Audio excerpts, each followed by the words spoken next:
So guys, I actually think Branded is really strong next format into kind of everything.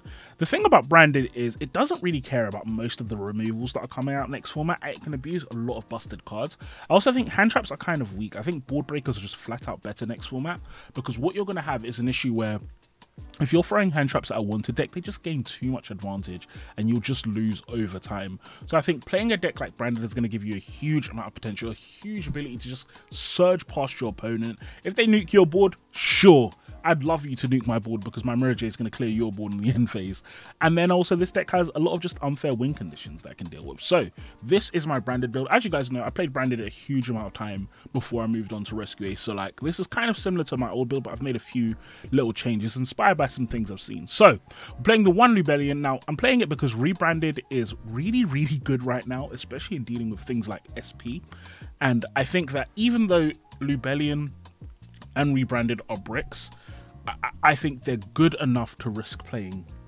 Like, they just generate so much advantage if you can establish these on the board. If you establish Rebranded, it's very hard for your opponent to ever get past you an advantage, because every turn you're going to be drawing recurring cards. It's just so good. We play 2 Albion. So this is actually from Galzo. I've taken this from Galzo, but I actually agree with him. I think this card is really good for loads of reasons. I think dumping your Branded opening is nice for protecting your board, but I think the other thing is that you just, especially because of how Quem works now, you always want the ability to dump some sort of Branded card to the grave, because you're going to be able to do it with Quem as well. Like, using these two to just dump whatever you need to the grave that you don't have is so valuable. Like, it comes up, and because of that, like, think about it, you've got the 1 Quem, then you've got the 3 Branded opening, and then you've also got the 2 Albions. You're always going to be able to dump a Condemnation, and then like recur whatever you need. So I definitely think this card is a good card at 2 or 3. Like, it's just an upstart. Yes, it is once per turn, but it's still nice. The other thing as well is it's Fallen of Albaz. It's Fallen of Albaz in the grave, so that does come up sometimes. Sometimes you are just out of Albazes, and it's like, okay, I can at least use this, which is nice. We play the 2 Bestials just because we're playing Lubellion. These are cuttable. I would say you'd probably cut, weirdly enough, Magnamut, and you'd keep Saronir here, but you pretty much just play these because of Lubellion. Like, the Bestials aren't good next one, but Lubellion and Rebranded are, so it is what it is. 3 Luba because it's good, 3 Albaz because it's good, 1 Quem. The problem with Quem is that she is like the best second card in any combo. No matter what Branded combo you have, she is the best second card to have. However, by herself, she's trash. And so that's why you have to play her at 1, unfortunately, because it's like, you need to make sure you have another Branded card. Then it's like, when you have any of the other cards like Cartesia or Albion or something, or Branded Fusion, then Quem becomes amazing. But before that, you only play her at 1. 3 Cartesia, this card's cracked. This card is absolutely stupid for so many decks. Like, just, it's ridiculous. So you play 3 Cartesia. 1 Mercuria. Mercuria is relevant. One thing that happens a lot as well, this deck can get nibbed, but you can protect yourself from nib really well. One of the nice things about Branded Lost, obviously, is because your opponent can't respond in those chains, a lot of the times you want to do a lot of your fusion chains and then search your Mercuria, and that will mean that after your opponent gets the ability to respond, now they can't even nib you, because even though you've summoned more than 5 times and stuff, by the time they have the opportunity to respond again, Mercuria is going to stop that. So this card is just very good. And then its Banish effect does come up sometimes. The same thing as Tragedy. Like, both of these are just good.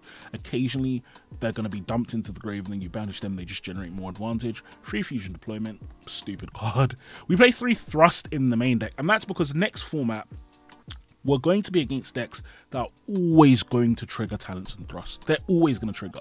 Now, I'm not playing Talents in the main deck just because I'm just not that scared of Ash. Like, this deck plays through Ash really well now, I think. I think Branded plays way better through Ash now than it ever could before. But if they do Ash you, they get hard punished. So going second, a lot of times your Thrust is literally just going to be searching like your Branded Fusion and stuff. I don't really agree in the main deck playing Thrust to search like things like Daruma and stuff in this deck. I don't think that's how you do it.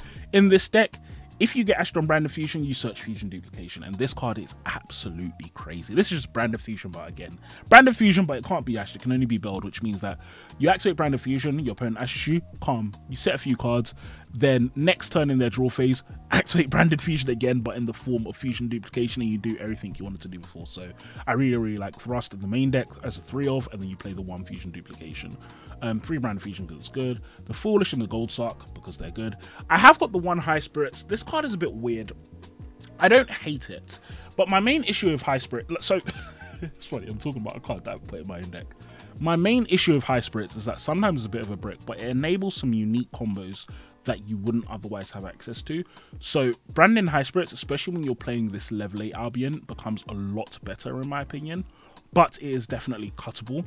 I also like the discard fodder. Like, one of the things that's really good about this deck is that in the grind, you find a lot of times that you're adding 3-4 cards to your hand because you have like one of your Albaz fusions on the grave, then Cartesia comes back, then Branded High Spirits come back, then you have Retribution. Like, all of these things are just generating you so much advantage in end phases, which is another reason why I really like this card. And then it's another way to dump cards to the grave. Like I said, you've got Albion, you've got Quim, and now you've got High Spirits. But it is cuttable. I do like it though. We play the 3 branded opening, cracked, 3 Super Poly, nuts next format, 1 branded in red. You don't need more than 1, I think. Like, you can play more than 1, but I think especially now with cards like Albion, the Incandescent Dragon and stuff, it's just less relevant to play more of this because you're going to Chimera them once, and then after that, Mirror Jade is enough to just out whatever threats they somehow have. But yeah, play the 1 rebranded, like I've said, and the 1 branded lost. But yeah, that's the main deck, clean 40. Funnily enough, I will say branded is the kind of deck that can go over 40. I was actually playing 3 droplets in the main deck as well before because I just like droplets, and it's good to help your Lubas dodge and stuff. And the thing is, you don't really care if your cards like a Luba, you don't care if your main deck monsters get popped most of the time. They don't need to be on the board, which is why droplets is even good. Like, but I just took it out because it didn't matter. Like, Super Poly plus branded engine is enough to crack most boards next format, trust me. Then moving into the extra is really tight and branded, unfortunately, so you have to play a lot of one-ups, but it's just how it is. I'd say the extract is fairly standard. There's nothing here that's too different to normal. I would say I really do like having 2 Lubellion nowadays because people are wisening up that if they can stun your Lubellion once or twice, then it does kind of lock out your engine. But beyond that, you don't need to do anything special with the extracts. I don't need to go through each individual card. Then in the side deck, so like I said, playing 2 more fusion deployment because Ash is going to be the biggest thing people want to do against you. They're going to want to Ash your branded fusion, and so having access to fusion deployment is really good. It also means that you can copy other cards like branded and red and super poly if you need to. Like, you can copy those cards with fusion deployment, by the way, so it's not only branded fusion. This card's just so insane for branded. Play the 3 Cyclone Duster because back row is what you're going to be scared about. You play the 3 Droll because Droll is good. I'm not main decking Droll because I have this opinion in general that if I'm main decking super poly, I don't want to main deck Droll because I want you to make a board. You can main deck a Droll though if you really feel like it. I've got 2 Druisworm, but these are very cuttable. I think this is just a relic of before. It's like, oh, I'm playing Bastille, so let's play Druisworm. I don't think Bastilles are going to be that good next format, so you don't have to play them. Now, the Gimmick Lock and Adlib. The reason why I'm not playing the Gimmick Lock in the main deck is because at the moment, I'm not too sure if people are going to be main decking Bell or not. Bell is very good against the wanted decks, but at the same time, people might move away from hand traps, and if they do, then it makes Bell Gimmick Lock just way worse because it becomes a lot easier to stop. There are ways to set up the Gimmick Lock, especially with fusion deployment. You have 2 or 3 combo routes that set up the Gimmick Lock under branded lost, so your opponent can't do anything. But even then, it's a bit risky. So it depends on the format. If we see that Bell becomes super popular, I'd say don't even bother with the Gimmick Lock. It's just wasting your time. Having said that, if it's not, then put it in. Adlib is also kind of like the other option, so I'd say you'd probably put in Adlib then, because Adlib is a really good card. And then you play the 2 Nib as well.